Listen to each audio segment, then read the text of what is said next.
Hey everybody, what is going on? I am Maximus Rex and this is Big Baby Reviews. Today is Eric Larsen Day. It is the weekend. Hope you guys are having a great Saturday. We are looking at the next issue of the Savage Dragon miniseries, issue 2 from Image Comics. This is from, I believe, 1992, pretty sure. There's got to be some, yep, there we go, 1992. So before we crack her open, we'll talk real quickly about the cover. Nothing, bad to say about this one. It's a great Eric Larsen penciled and inked piece here. I always thought it was kind of odd as a kid because I saw this hand here, and for a while, I thought it was the Savage Dragon's hand, his other hand. So it's about the same size and stuff, and I was like, oh man, was that colored wrong? But then obviously kind of figuring out that it's probably this character's, and oh, okay, the arm kind of continues on. Kind of hoping for like the rest of the image on the back, and that never obviously happened, right? So I guess this is the cover here. A little bit of confusion there, but not the end of the world. Still a great image. Very dynamic. Eric Larsen is known for that. And again, inking himself, I think this is for me at least, we're in the period of peak Larsen. A lot of these artists different artists I'm doing in these reviews these days are hitting kind of what I consider to be their peak. And of course, it corresponds to pretty obviously the moment where you kind of discover these guys, right? And the impact it makes on you and the moment where it makes you the most excited about artwork and drawing yourself, right? So this is a lot of inspiring stuff.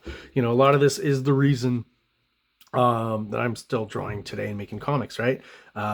This is right at the, cusp, peak, whatever you want to call it, of my comic collecting, where I kind of jumped in, right? So late Marvel stuff, early Image, for all of these artists is right around where I fall, right? I was kind of a semi-regular collector, and I like the artwork and stuff right through those early, X-Forces and X-Men with Jim Lee and Rob Liefeld. And eventually when learning about Image Comics and getting that first Spawn #2, I was kind of hooked, and obviously jumped onto the Savage Dragon bandwagon as well, which I'm glad I did, because even though I may have mentioned he wasn't necessarily one of my favorite artists before this series, he definitely became, because he's solid artist, solid storyteller as well, and Savage Dragon was one of the more interesting books to actually read back then. Without further ado, let's have a look inside. We will be introduced to Super Patriot, which I talked about is a character that was almost introduced in past reviews in the Spider-Man run he did right before he left Marvel for Image. But he ended up changing that design a little bit so he can use them here. And this will be not his origin issue, excuse me. He's being introduced in this issue. Credits real quick. Eric Larsen, creator, of course, writer, artist, inker. Chris Iliopoulos, I think is how I say it, letterer. And Gregory, Wright, colorist. JD Wong, editor. Not sure why exactly. I think that might be his wife. I'm not sure. Maybe she was helping out at the beginning. Who knows? He's following what he's established and will probably do for a little while, at least on Savage Dragon, is the and why I noticed this later on, not when I would read these as a kid, but is the fact I noticed this because I ripped it off from Eric Larsen at some point, or noticed, and then later on learned that Jack Kirby was kind of the originator of that. The splash page, what am I talking about? Let me say it. Let me get to it. Is the splash page being the first page of the comic, and then the double splash. It's kind of a double whammy of cool artwork and kind of throwing you in the story, right? So again, I use it a lot. It's a very effective storytelling tool. I'm not ashamed to say I ripped it off from Eric Larsen through a filter of Jack Kirby, right? So Eric Larsen clearly ripped it off from Jack Kirby. Clearly he has no qualms with that either, and that's fine. I don't want to say ripped off. In comic books, there's a lot of recycling of tons of images and poses and artwork and, tracing and all that stuff. So it's like, whatever you kind of need to get the artwork done, you do get credit for actually making it, whether you swipe from other people or not. And those who don't are very rare indeed. Sometimes you do it subconsciously. You didn't even know, but like you ripped off an image from your memory from when you were a kid from somewhere. Love this character. Love the inking on this page. Like, this is just totally gross. This kind of reminds me a little bit of It, and that was a cool TV movie I was really into as a kid.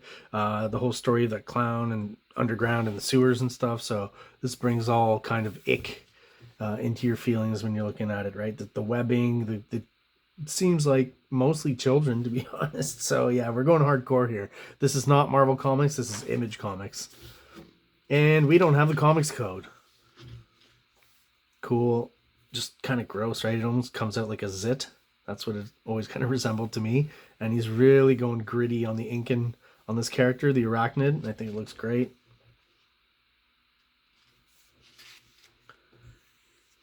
Great choreography with the movements and stuff.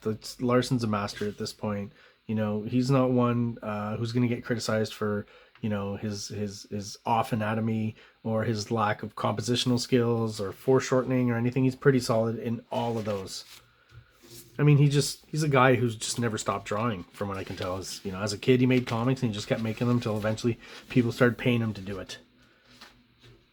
Very cool here. This is still, I gotta say, the coloring on the Savage Dragon is kind of, for early image, is a pretty subdued version of computer coloring, but I think one that works, if it even is computer coloring. Let me check again on the credits there.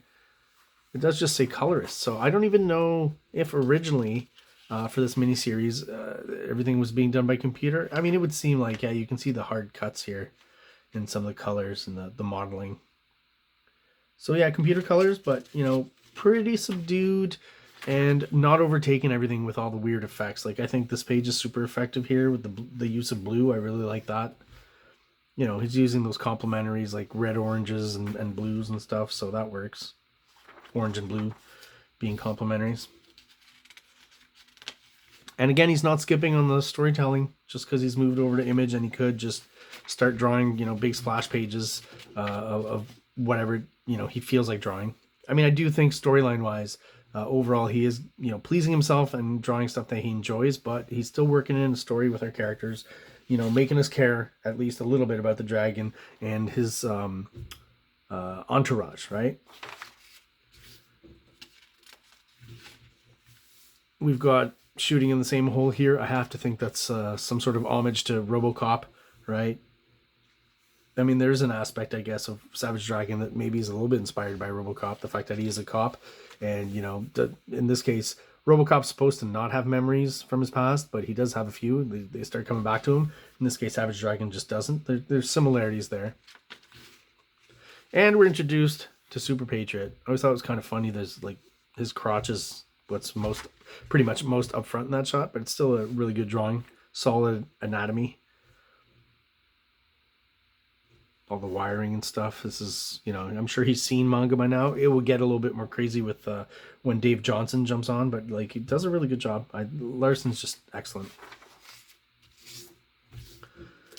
And of course, here we've got a bit of the romance for Savage Dragon. He's got a few ladies who are interested in him.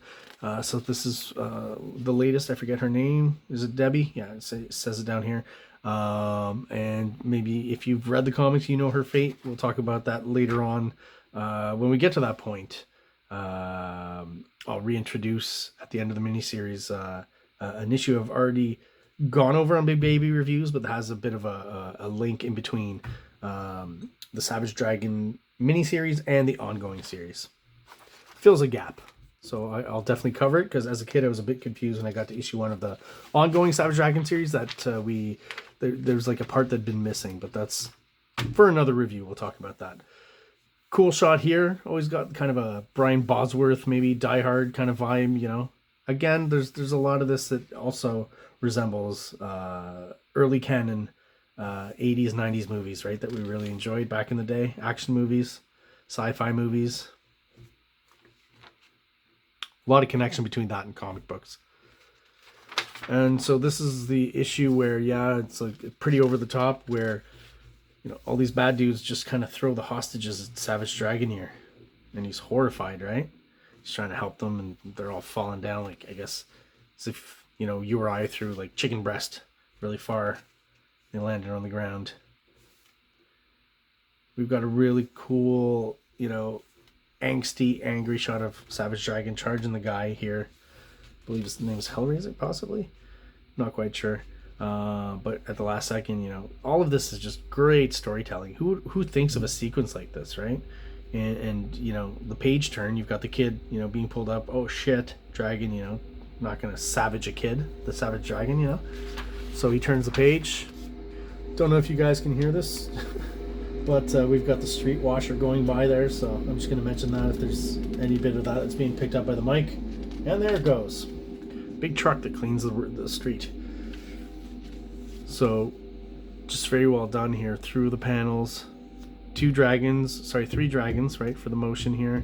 Obviously we know there aren't 3 dragons, you know, it's an animation principle that's used in comics, breaking down the movement. And that's some great rubble.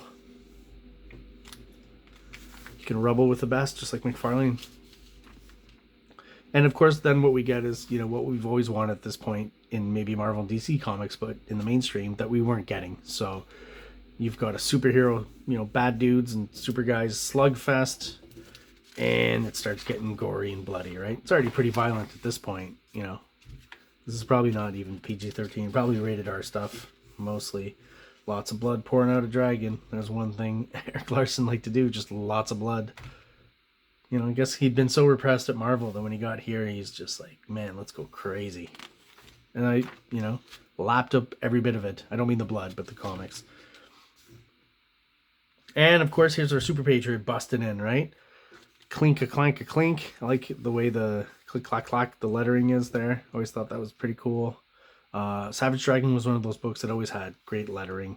I don't know so much about that anymore, but at least in this period, yeah, great sound effects and stuff. Very, you know, Eric Larsen's got a Kirby vibe. He's also got kind of a Walt Simonson vibe in some instances, and the lettering definitely reflects that and is similar to stuff we would see in Walt Simonson comics. There's definitely kind of a connection there between the lettering working really well with Walt Simonson's art and working really well with Eric Larsen's art. There's a similar aesthetic, I guess, is if I want to get hoity-toity about it. So we've got a confrontation here. You know, we've seen Super Patriot blowing all the baddies away with his guns, and Savage Dragon's like, no, you can't do that. You know, you're killing them all in cold blood. And so Super Patriot just starts beating the crap out of Savage Dragon, and then we get super cool. I always thought this was a great splash page. You know, Dave Johnson comes around later and does the Super Patriot miniseries, and the guns become more manga style, I guess, or manga influence. But I think what Larsen here was doing is pretty darn cool and different, right? Even this, I don't think anyone had really seen before. And I feel like Rob Liefeld is going to take some inspiration for that with one of his characters later. I believe his name is Cyber something. I mean, there's already a character named Cyber. I forget. Maybe his name is Extreme. I'm not sure. He's just got like brown hair and his arms turned into guns that look a lot like this. So just like RoboCop, we've got the female partner here coming to his rescue. Very similar. You got to think there's some inspiration from RoboCop. Not that that's bad. RoboCop is a great movie. Love RoboCop. It's one of my favorites. Love the shot here. The kind of gritty line he's using. You know, dirty. Not afraid to just throw the ink down and throw some dynamic lines in there. Really works well. And of course, Savage Dragon here, having lost a lot of blood, passes out. This is a great shot too. Down shot. I said I respect artists who can do that kind of setting down shot with lots of characters either standing up or lying down or whatever it is. Lots of different positions here. And that's a pretty morbid image. And I would say generally for the coloring, this kind of gradient thing that's been done here is not something I really enjoy, but I think it works well here because obviously it fits with the subject matter and what's going on in the image. So you got a lighter kind of area here, and everything that's kind of more gruesome kind of fades off a little bit into the shadows, right?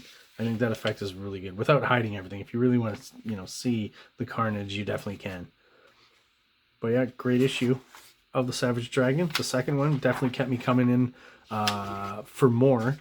Do want to mention that this issue here, I don't know about issue 1, I didn't check, but you know, your regular kind of mainstream comic back then has 22 pages.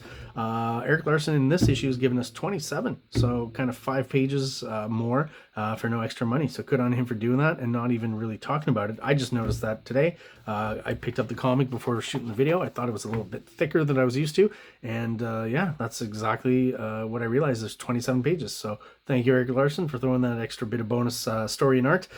If you like the issue and you have any questions or comments about it, please let me know below. Thank you guys for watching. I really appreciate it. Please subscribe if you are a viewer but you haven't done so yet. And I hope everyone out there has a great day. Like! Subscribe! Like!